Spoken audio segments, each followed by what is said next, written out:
Olá, nós aqui novamente. Vamos lá, professor Jorge Manaia. Sexta-feira, todos aqui reunidos. Sexta-feira, né? Esse é o Sextão do Anatomão. Estamos aqui todos juntos. Vamos lá. Então, existe lá uns colegas nossos de Maceió, o Anatonite, os professores e os alunos viram a noite estudando o evento, atividade, anatomia. É um espetáculo, Anatonite. Eu não tive a oportunidade de participar pessoalmente, mas eu acompanhei no grupo. Olha, maravilhoso. Aqui nós tínhamos um costume na Federal Fluminense, né, quando o professor Rogério Benevento era o titular, né, estava ainda no comando da disciplina, nós fazíamos o sabadão da anatomia, ou seja, nós tínhamos aula todos os dias, de segunda a sexta-feira, de 8 horas da manhã ao meio-dia. E no sábado ele gentilmente abriu o anatômico de 8 da manhã às 4 da tarde, com presença optatória, e nós... Era optatório. Podemos pensar isso, né? Podemos pensar nisso no retorno da era o baile do carnaval, tinha o baile das articulações, e aí ia. Que legal. Muito bom, muito bom.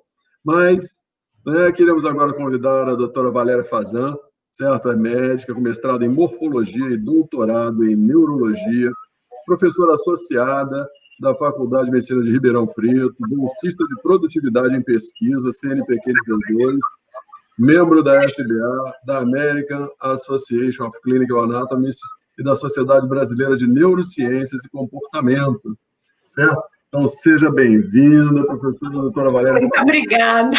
É uma honra tê-la aqui conosco e a senhora esteja à vontade para iniciar a sua palestra. Muito obrigada. Obrigada mesmo. Eu vou, então, projetar aqui a minha apresentação. Só, por favor, me deem um sinal se está tudo ok para eu começar. Já está tudo ok. Sua apresentação está na tela, perfeita, pode começar. Perfeito, então. Gente, olha, muito obrigada, viu, pelo convite, doutor Manaia, doutor Babinski. Eu estou muito contente de poder participar com vocês aqui nessa noite. E realmente, né, sexta-feira à noite, só os fortes mesmo para ficar aqui. Então, quando eu recebi o convite do professor Babinski, eu pensei em montar uma aula direcionada aos alunos, tá? De todas as áreas da saúde, aqueles que vão passar, que estão passando ou que já passaram pela sala de necrópsia. Porque a anatomia que a gente vê na sala de necrópsia, ela é um pouco diferente daquela que a gente faz em um laboratório de anatomia tradicional. Então, na verdade, é isso que é essa minha intenção de mostrar para vocês hoje. Como que eu vou olhar para um órgão que normalmente atrai muita atenção, né? Do ponto de vista anatomopatológico. Então, a exploração do coração na sala de necrópsia, ela vai ser diferente daquela que a gente está acostumado a observar num laboratório de anatomia humana, basicamente, né? Começando pelo instrumental. Então, quando a gente chega na sala de necrópsia, o instrumental que a gente utiliza, ele é muito diferente daquele que a gente vê normalmente num laboratório de anatomia comum. Então, a gente vai trabalhar com facas, com costótomos, muitas vezes martelo e serra. É mais parecido com o material da ortopedia, né, Babinski, do que o material da sala de anatomia mesmo. E aí, como que a gente começa? A gente começa, então, pela abertura da pele, e a gente não vai fazer uma dissecação anatômica, a gente vai fazer um procedimento rápido para já fazer a abertura das cavidades. Então, inicialmente, a pele é aberta com bisturi, mas depois a gente já faz todo o afastamento aqui com a faca. E vocês estão vendo, então, o tórax inicialmente fechado, e nessa segunda imagem, com a utilização de um costótomo, nós já fizemos a abertura da parede torácica anterior e a retirada dessa parede. O que a seta aponta aqui para nós é o pericárdio, que ainda está fechado, e a primeira estrutura, então, que a gente vai abordar para chegar até o coração. Bom, daqui para frente, eu vou trabalhar com tesouras. Então, com pinça e tesoura, eu faço a abertura anterior longitudinal do saco pericárdico, e depois essa abertura vai ser feita em forma da letra Y, onde nós vamos abrir, onde as setas apontam, no ligamento pericárdico frênico. E com isso a gente faz, então, a exposição do coração ainda no interior da cavidade pericárdica e já vai fazer a exploração dessa cavidade. Nós vamos introduzir, então, a mão na cavidade pericárdica e vamos tentar afastar o coração, como essa outra imagem mostra para nós, já aproveitando para fazer a palpação dos seios pericárdicos, no caso aqui do seio oblíquo, e depois, atrás dos vasos da base, da aorta e do tronco da pulmonar, o seio transverso. Nessa primeira abordagem, a gente já pode encontrar surpresas e, em algumas situações, já dá o diagnóstico da causa-morte, e, se for o caso, interromper o procedimento aqui, a gente nem precisa continuar. Então, essa é uma situação que eu vou mostrar para vocês. Essas imagens são de acervo pessoal, tá? Das necrópsias que eu realizo aqui em Ribeirão Preto. Essa é uma imagem de um coágulo que pesa 290 gramas, que foi encontrado dentro do saco pericárdico. Assim que nós abrimos o saco pericárdico, nós conseguimos dar o diagnóstico da causa da morte, ou seja, um hemopericárdio. Desse lado, após a retirada do coração, o que eu mostro para vocês é o ponto onde houve a ruptura do ventrículo esquerdo desse paciente. Foi um infarto agudo do miocárdio roto. E aí, então, todo esse sangue, imagine que o pericárdio fibroso não é extensível agudamente, todo esse sangue se acumulou na cavidade pericárdica e o paciente veio a óbito, então, por um quadro dramático, né, de hemopericárdia. Bom, feita a exposição, então, e a exploração do pericárdio, nós podemos utilizar a técnica de Virchow, que é uma técnica de necrópsia, onde a gente vai fazendo a retirada de órgão a órgão para o estudo individualizado de cada um. E nesse caso, para a retirada do coração, normalmente nós começamos, então, ainda estou usando tesoura, tá? Cortando a veia cava inferior. Na sequência, nós vamos cortar as veias pulmonares, as esquerdas, as direitas. Depois, nós fazemos a introdução da tesoura no seio transverso do pericárdio, cortamos, então, os dois grandes vasos arteriais da base do coração, a aorta e o tronco da artéria pulmonar, e, por fim, fazemos o corte. Desculpem, aqui a seta saiu na aorta, mas eu gostaria de mostrar, na verdade, a veia cava superior. Fazemos o corte da veia cava superior, retiramos o coração e deixamos no cadáver essa visão, né? Onde vocês estão vendo aqui, então, a parte posterior do pericárdio. Bom, nós temos uma outra possibilidade também, que é a técnica que eu uso de rotina aqui, que é a técnica de GOM, aonde, ao invés de retirar os órgãos um a um, nós fazemos aqui a retirada dos blocos. Então, eu faço primeiro a retirada do bloco torácico, depois, na sequência, a retirada do bloco abdominal, e aí a gente faz a exploração, então, desses órgãos em conjunto e depois um a um. Para fazer a retirada do bloco, então, aqui vocês estão vendo nessa foto um bloco torácico. Nós vamos continuar usando uma faca longa, como essas que aparecem aqui na fotografia, e nós vamos fazer, então, após a retirada do bloco, a palpação do coração, e aí, quando nós temos casos de arteriosclerose grave das coronárias, a gente já sente, tá? A gente já percebe. Fazemos aqui a retirada do coração do saco pericárdico, e nesse momento, lembrem que o saco pericárdico ele já foi aberto enquanto estávamos com o bloco no interior do cadáver. Então, aqui o saco pericárdico está aberto, nós vamos fazer uma inversão desse saco pericárdico para poder observar o pericárdio seroso agora, pelo lado de dentro. E aí fazemos a exploração externa do coração ainda no bloco, para depois cortar o pericárdio, cortar os vasos da base e retirar, então, o coração do bloco torácico. Nesse momento, o que eu mostro aqui para vocês é um coração onde nós fizemos, então, rebatemos o pericárdio, e já é uma vista posterior do coração, e aqui eu já consigo também, pelo menos, direcionar o preenchimento do meu atestado de óbito. O que vocês estão vendo aqui é uma pericardite aguda. Então, nós temos uma situação onde nós temos essas estruturas de fibrina que faziam, vejam, aderências importantes das duas lâminas do pericárdio seroso entre si.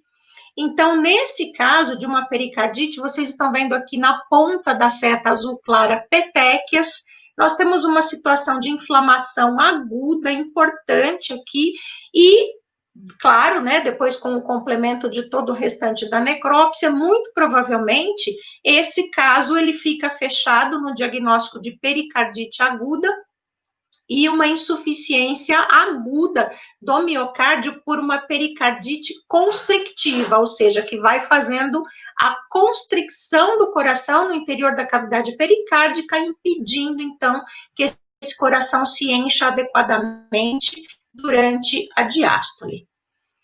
Bom, fazendo então agora a retirada do coração do interior do saco pericárdico, cortamos aí todos os vasos da base. Fazendo a exploração da superfície cardíaca, nós podemos nos deparar com algumas surpresas. Essa foi uma surpresa bastante interessante e, assim, é um caso que eu vou mostrar um pouquinho mais para frente, então, por favor, podem ir pensando aí nas hipóteses diagnósticas de vocês, até mais para frente na aula eu resolver a curiosidade. Então, uma observação externa do coração, de repente, a gente encontra estruturas que não são anatomicamente normais, dentro do esperado. Muito bem, agora de posse, então, do coração, na mão, nós vamos fazer a exploração desse órgão, e o instrumental agora já é bastante reduzido. Eu preciso de uma faca pontiaguda e longa, preciso de tesouras delicadas, que nós chamamos de tesouras de coronária. Às vezes eu uso a pinça, normalmente a minha pinça é minha mão, eu gosto muito de trabalhar com a mão, e usamos um instrumento de ponta romba, então nós temos aqui um probe, nós chamamos o instrumento de probe, duas bolinhas nas pontas, para isso não danificar o nosso material, que nós vamos fazer então a exploração de algumas estruturas externas e internas do coração. A primeira estrutura que nós vamos examinar, então, são as coronárias. Nós não vamos fazer aquela dissecação clássica do laboratório de anatomia, onde a gente vai retirar toda a gordura para a identificação das coronárias e todos os seus ramos.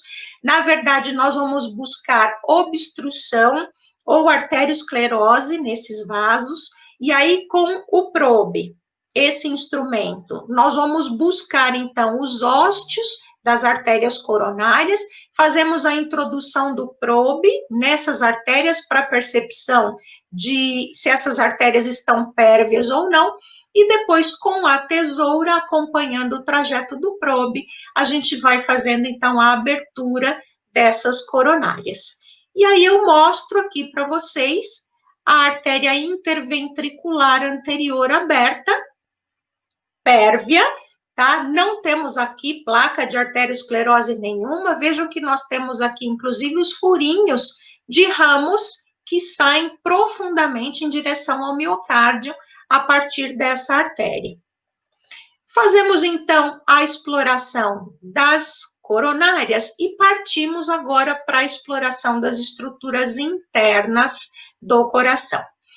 Bom, existem várias formas da gente fazer essa exploração. Duas são as formas mais comumente usadas e são as que eu vou mostrar para vocês hoje. Então, a primeira delas é quando a gente faz o que nós chamamos de exploração de átrios e ventrículos no sentido do fluxo sanguíneo.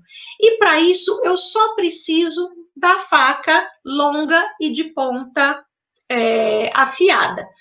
O que nós vamos fazer? Nós estamos olhando para o coração numa visão posterior e, na sequência, nós faremos as aberturas dos átrios para exploração no sentido átrio-ventricular das válvulas mitral e tricúspide.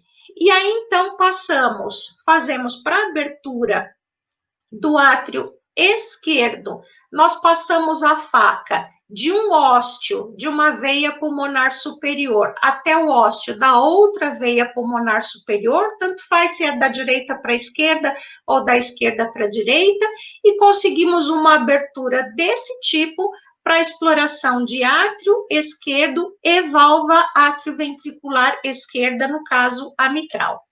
Depois, fazemos a abertura do átrio direito.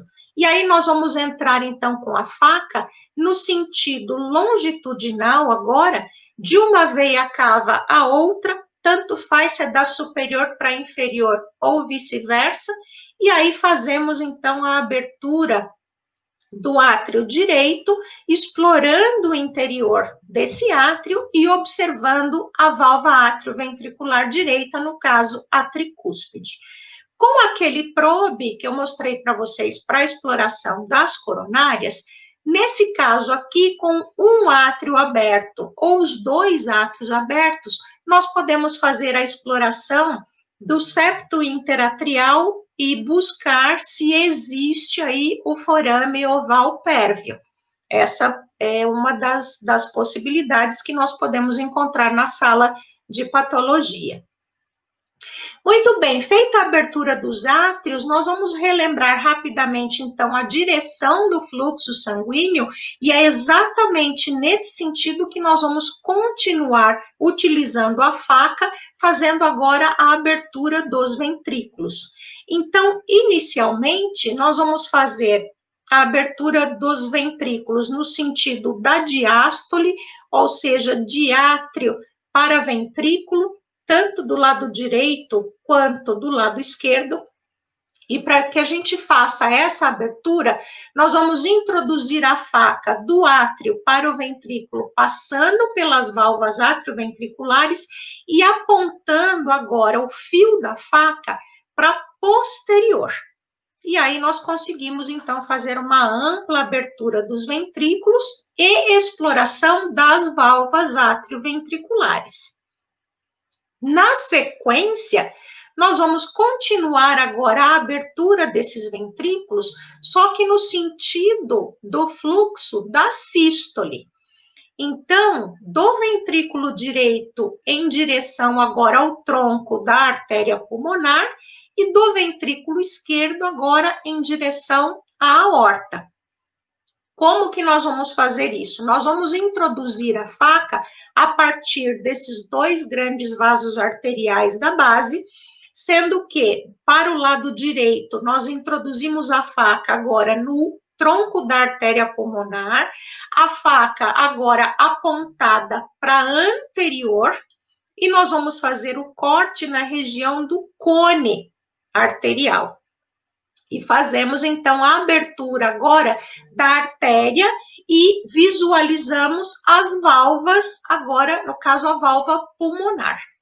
Da mesma forma, nós vamos fazer para o lado esquerdo, introduzindo a faca agora na aorta, apontando o fio da faca para anterior, a extremidade da faca, a ponta da faca para a ponta do ventrículo e fazemos a abertura, então, do ventrículo esquerdo nesse sentido. Quando nós temos um coração aberto dessa forma, ele fica com uma forma semelhante a uma tulipa, de maneira que nós temos dois cortes em cada ventrículo. Então, um corte único para cada átrio é suficiente e para cada ventrículo nós fazemos 2 cortes, porque nós vamos fazer a exploração tanto das válvulas atrioventriculares quanto das válvulas aórtica e pulmonar. Então, essa figura é de um atlas, é do Sobota, tá? Feita a introdução da faca do lado direito, apontando para posterior, nós abrimos aqui átrio direito e ventrículo direito, fazemos a exploração basicamente da válvula tricúspide.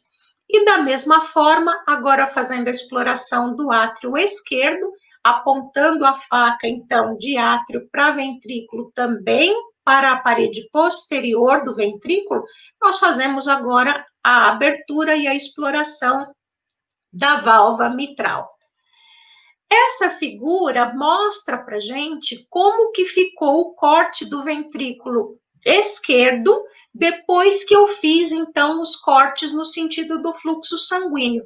Lá atrás vocês estão vendo o primeiro corte, onde eu faço a exploração da válvula mitral, e aqui vocês estão vendo o segundo corte, onde eu faço a exploração da válvula aórtica. Aqui vocês estão vendo até a abertura de uma das coronárias, nesse caso aqui a coronária direita.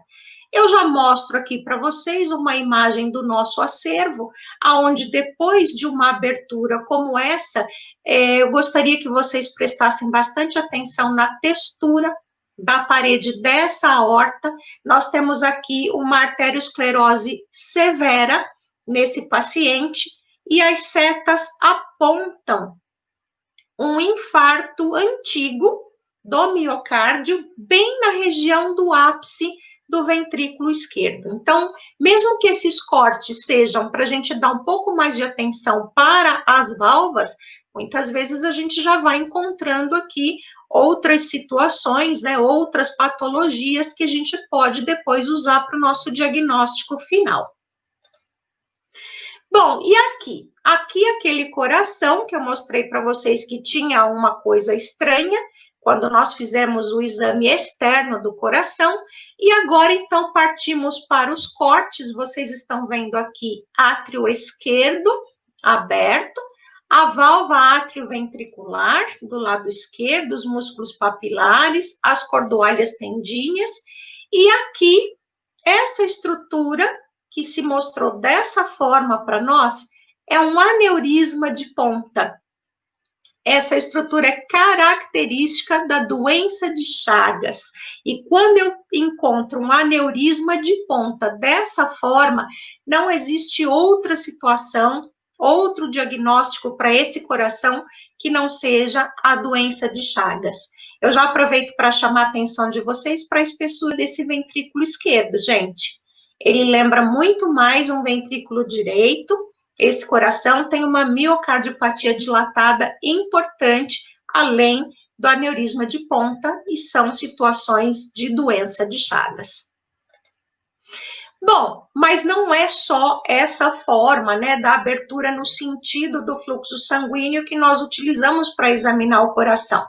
Existem também aquelas explorações que a gente faz cortando transversalmente o nosso coração em forma de bife, na maioria das vezes, quando a gente suspeita de um infarto agudo do miocárdio, é esse tipo de exploração que a gente faz, porque a gente tem condições de observar a extensão do infarto, desde a ponta, desde o ápice do coração até a base. E aqui, novamente, eu vou usar a faca, vejam que é o meu instrumento de trabalho, e eu mostro para vocês nessa imagem um infarto do miocárdio extenso, desde as partes mais próximas do ápice do ventrículo esquerdo até a região mais próxima da válvula atrioventricular. E eu gostaria de dizer para vocês que esse infarto aqui é um infarto antigo, não foi esse infarto que matou esse paciente. Tá? O infarto agudo que levou esse paciente ao óbito está aqui. Então, aí nós temos duas situações patológicas, a que nós chamamos de infarto branco e a que nós chamamos de infarto vermelho. O infarto branco é um infarto antigo, onde o miocárdio já foi substituído por tecido fibroso.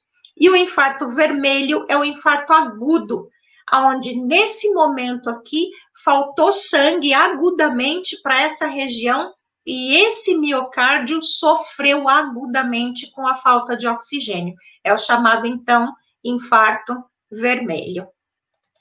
Muito bem, eu já estou quase terminando.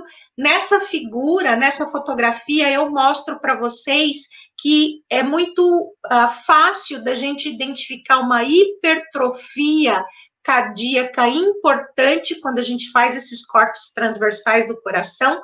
Então, nesse caso, esse paciente tem uma miocardiopatia hipertensiva.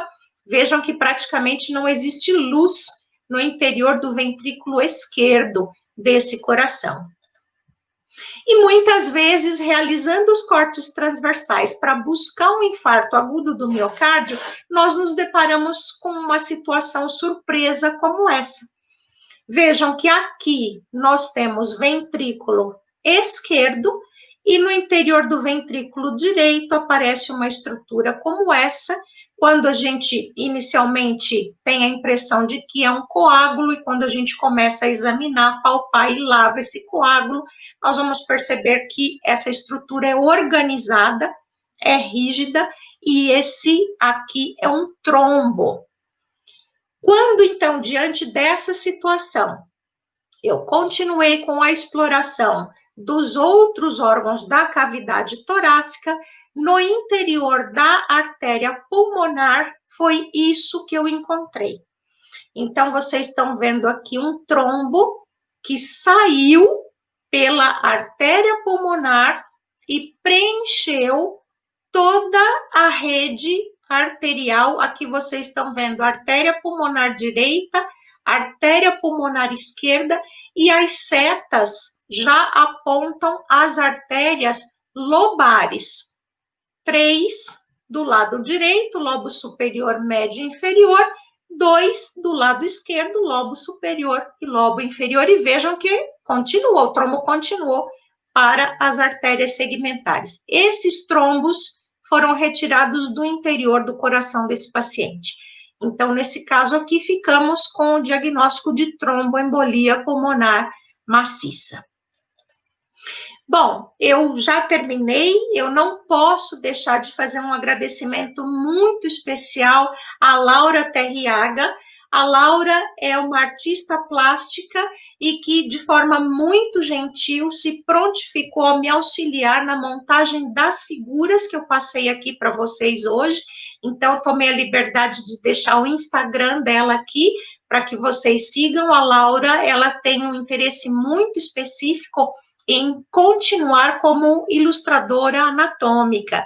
Então, aí, né, Dr. Machado presente conosco, eu espero que ele siga a Laura e nos ajude a dar um apoio para ela.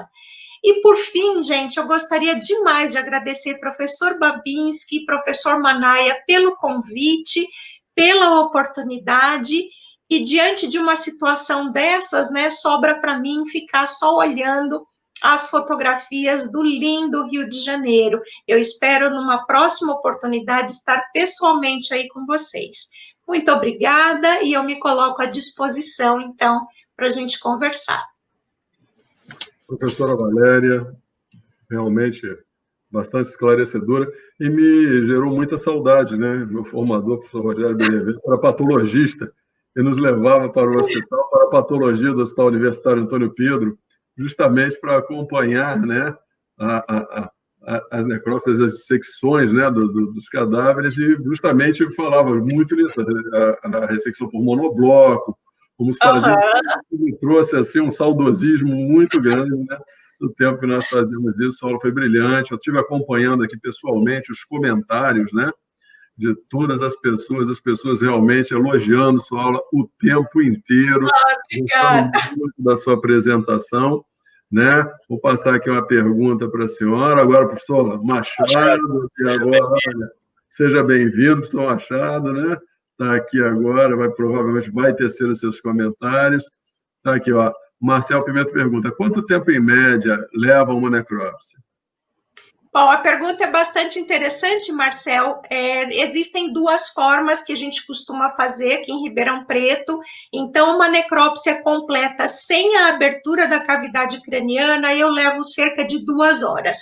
Né? Então, a gente faz a exploração minuciosa externa do cadáver, depois procede à abertura das cavidades e realmente eu faço a retirada por monoblocos e, na sequência, a avaliação de órgão 1 a 1.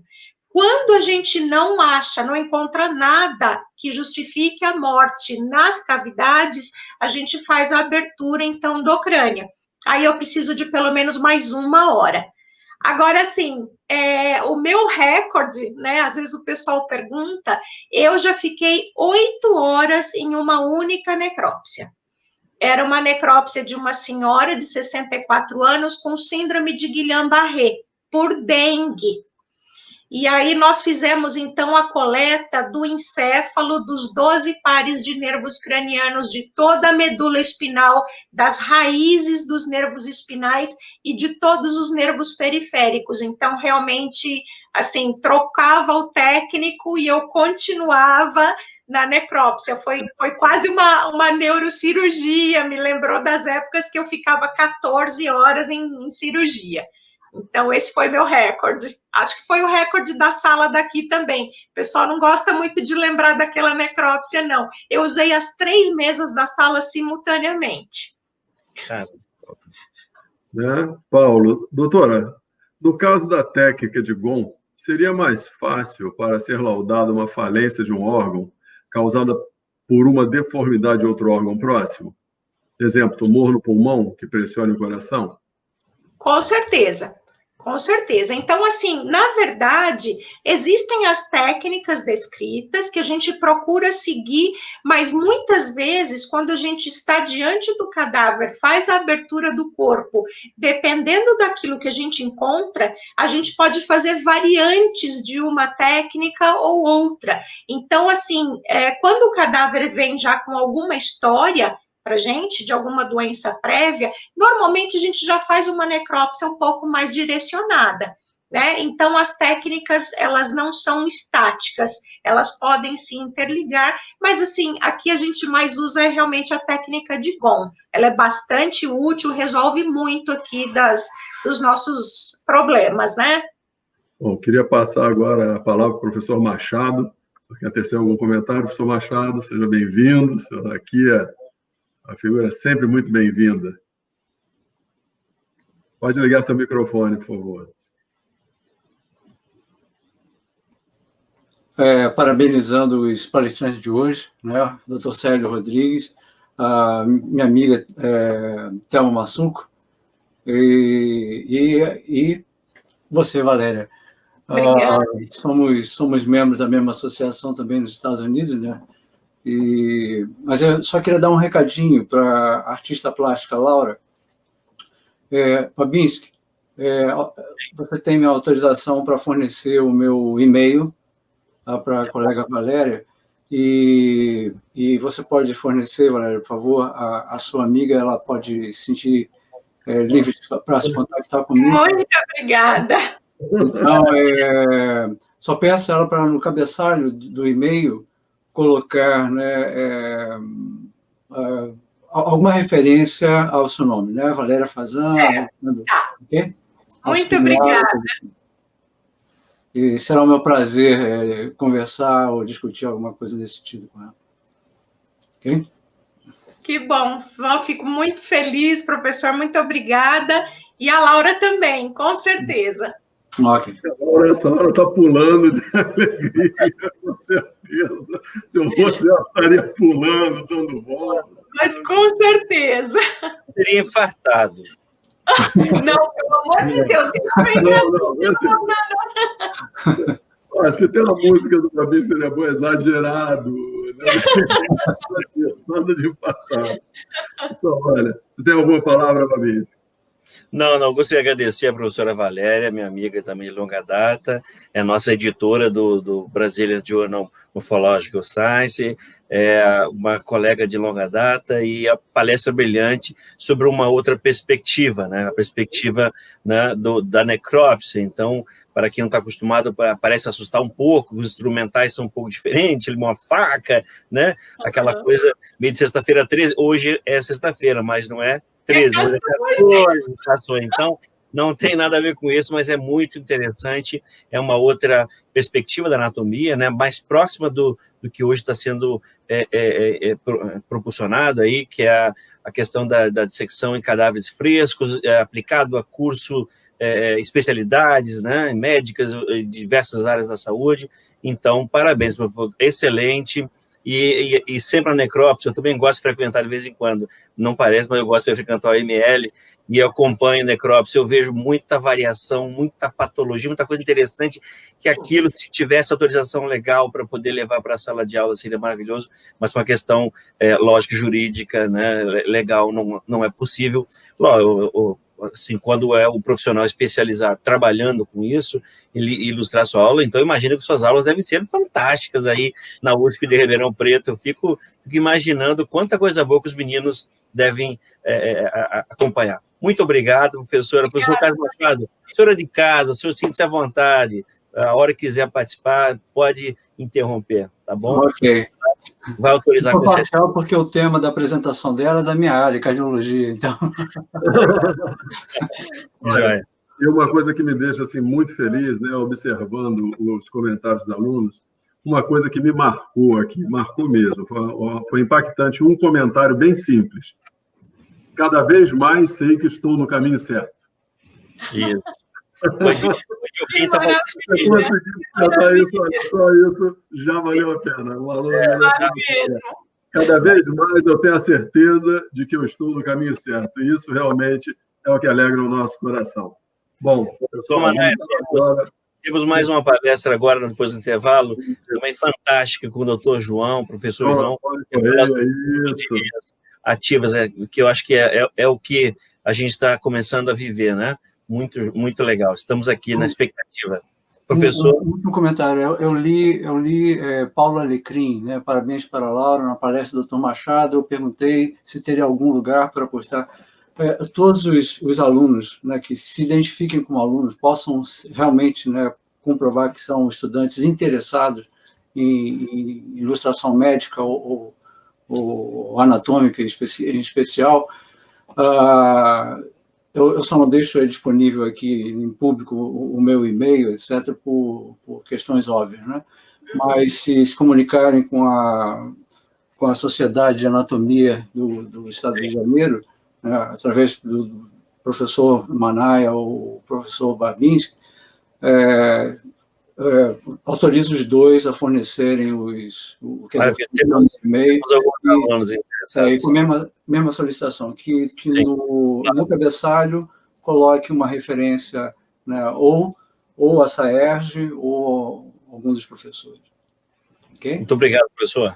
Muito obrigado, professor. Muito obrigado, professora Valéria.